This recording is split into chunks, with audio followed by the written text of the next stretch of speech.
Hello students, welcome to another new video. So basically in this video we are going to discuss about the debentures. So अपने previous वाले video में हम लोग shares के बारे में डिस्कस कर चुके थे, जिसमें हमने इक्विटी शेयर और प्रेफरेंस शेयर्स के बारे में डिस्कस किया था।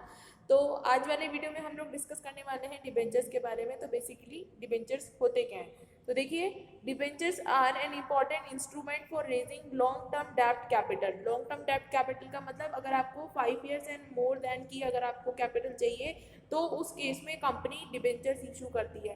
तो यही पहली बात यही समझ लीजिए कि debentures is what, debentures are an important instrument for what, for raising long term डेब्ट कैपिटल। की जब हमें लॉन्ग टर्म के लिए कैपिटल चाहिए होती है तो उस केस में डिबेंचर्स कैपिटल फंड को रेज करने का काम करते हैं। A company can raise funds through issue of debenture which bear a fixed rate of interest. और इसमें हमें क्या करना होता है, fix rate of interest debenture holder को देना होता है। डिबेंचर होल्डर मतलब जिसने डिबेंचर को खरीदा है उसको हमको फिक्स रेट ऑफ इंटरेस्ट देना पड़ेगा, कंपनी को फिक्स रेट ऑफ इंटरेस्ट का पेमेंट करना पड़ेगा। The debenture issued by a company is an acknowledgement that the company has borrowed a certain amount of money which it promise to prepay a future date. उसने कहा है कि company जो होती है वो डिबेंचर इशू करते टाइम पे ये एक्सेप्ट करती है कि yes we are your borrower, हमने आपसे पैसा उधार लिया है और एक निश्चित समय के बाद में, एक फिक्स टाइम पीरियड के बाद में हम आपको उस पैसे का रीपेमेंट कर देंगे, पैसा वापस लौटा देंगे। तो वही बात इसमें बताई गई है कि debenture issued by a company is an acknowledgement. क्या है डिबेंचर? एक एक्नॉलेजमेंट है किस चीज का, कि that the company has borrowed certain amount of money, कि कंपनी ने किसी से कुछ निश्चित पैसा लिया है, which it promise to repay a future date. और वो किस चीज का प्रॉमिस करती है कि हम भविष्य में एक निश्चित डेट पे, एक फ्यूचर डेट में इसका पेमेंट कर देंगे। Debenture holders are therefore termed as creditor of the company. और इसीलिए डिबेंचर होल्डर को क्या माना जाता है, कंपनी के क्रेडिटर माना जाता है, लेनदार माना जाता है। जो शेयर होल्डर होते हैं उन्हें कंपनी का मेंबर माना जाता है, इक्विटी शेयर होल्डर को कंपनी का मेंबर माना जाता है, जबकि डिबेंचर होल्डर को क्या माना जाता है, कंपनी का क्रेडिटर माना जाता है, लेनदार माना जाता है, कि एक समय बाद में ये पैसा कंपनी से ले लेगा। आगे देखिए, company can issue different types of debenture, issue of zero interest debenture which do not carry any explicit rate of interest has also become popular in recent year.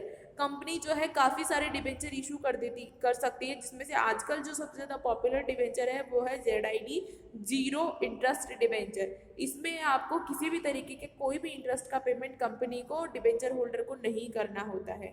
अब अपन बात करते हैं डिवेंचर की मेरिट के बारे में, क्या क्या इसके गुण हैं। तो पहली है कि it is preferred by investor who want fixed income at lesser risk. जो इन्वेस्टर कम रिस्क पे फिक्स्ड इनकम चाहते हैं वो डिवेंचर्स में इन्वेस्ट करते हैं।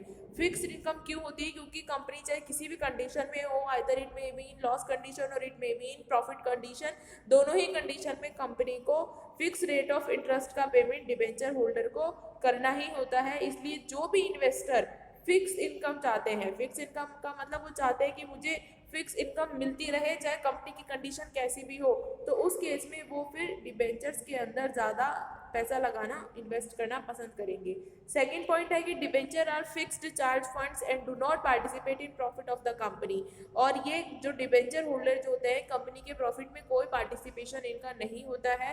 कंपनी के प्रॉफिट में पार्टिसिपेशन सिर्फ शेयर होल्डर्स का ही हो सकता है।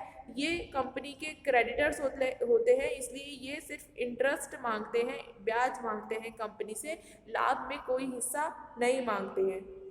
थर्ड बात आती है, the issue of debentures do not carry voting right. जिस तरीके से शेयर होल्डर को वोटिंग राइट होता है कंपनी में वोट करने का, उस तरीके से डिबेंचर होल्डर को कोई वोटिंग राइट नहीं होता। Financing through debenture does not dilute control of equity share holders on management. जिस तरीके से इक्विटी शेयर होल्डर जो होते हैं उनको वोटिंग राइट होता है और वो पूरा मैनेजमेंट कंट्रोल कर सकते हैं, लेकिन डिबेंचर होल्डर को कोई वोटिंग राइट नहीं होता और मैनेजमेंट पे किसी भी तरीके का कोई बर्डन नहीं पड़ता। मैनेजमेंट में किसी भी तरीके का कोई इंटरफेरेंस डिबेंचर होल्डर नहीं कर सकते हैं। 3 मेरिट है, तीनों मेरिट फिर से एक बार देख लेते हैं कि जो investor fix rate of income चाहते हैं, फिक्स्ड इनकम चाहते हैं, कम जोखिम पे, लेजर रिस्क पे, वो फिर डिबेंचर में अपना पैसा लगाते हैं।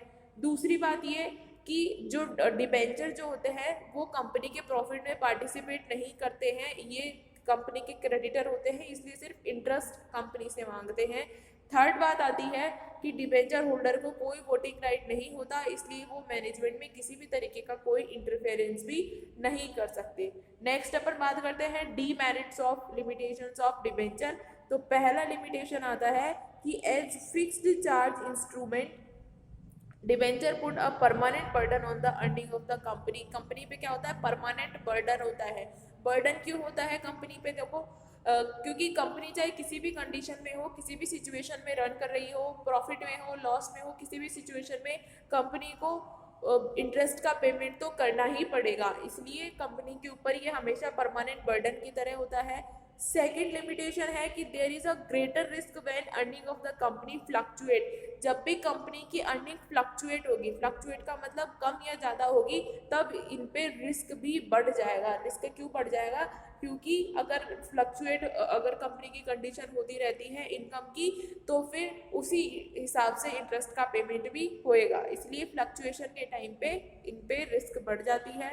तीसरी लिमिटेशन ये है कि in case of redeemable debenture the company has to make provision for repayment on a specified date even during period of financial difficulty. चाहे कंपनी किसी भी तरीके की फाइनेंशियल डिफिकल्टी में हो, उसको इंटरेस्ट का पेमेंट करना ही करना है, अगर वो रिडीमेबल डिबेंचर्स है तो। फोर्थ लिमिटेशन है अपनी, ईच कंपनी है सर्टेन बोरोइंग कैपेसिटी। हर कंपनी की एक बोरोइंग कैपेसिटी होती है, उससे ज़्यादा वो उधार पैसा नहीं ले सकती, इसलिए अगर आप डिबेंचर्स को इशू करते हो तो कंपनी की फर्दर जो कैपेसिटी है बोरोइंग की वो भी रिड्यूस हो जाएगी। अगर आप डिबेंचर इशू करके अगर लोन ले लेते हो, ऋण ले लेते हो, तो फिर आप भविष्य में और ज़्यादा लोन नहीं ले सकते। ये 4 लिमिटेशन है कि डिबेंचर जो होता है हमेशा कंपनी पे बर्डन की तरह रहते हैं। अगर कंपनी की अर्निंग्स फ्लक्चुएट होती है तो फिर इनके ऊपर रिस्क हो जाती है डिबेंचर्स के ऊपर। थर्ड पॉइंट ये है कि अगर रिडीमेबल डिबेंचर्स है तो कंपनी की किसी भी सिचुएशन के अंदर उनको इंटरेस्ट का पेमेंट करना ही पड़ेगा, चाहे कंपनी किसी भी सिचुएशन में हो, प्रॉफिट में या फिर लॉस में। अगर बहुत ज़्यादा लॉस में है तो भी इंटरेस्ट का पेमेंट तो करना ही है। और लास्ट लिमिटेशन अपनी ये है कि कंपनी की एक सर्टेन बोरोइंग कैपेसिटी होती है, उधार लेने की एक निश्चित क्षमता होती है, और अगर आपने डिबेंचर इशू कर दिए तो फिर वो आपकी फर्दर बोरोइंग कैपेसिटी रिड्यूस हो जाएगी, आप भविष्य में और ज़्यादा उधार नहीं ले सकते। So these all were the about the debentures. अपन लोग पूरा ऑल ओवर कर चुके हैं डिबेंचर्स के बारे में, आगे भी हम करते रहेंगे थोड़े थोड़े वीडियोस के साथ में, छोटे छोटे वीडियोस के साथ में। But if you guys have any doubts and queries, you can do comment on this video. I will surely try to sort out all your doubts and queries. Thanks for watching this.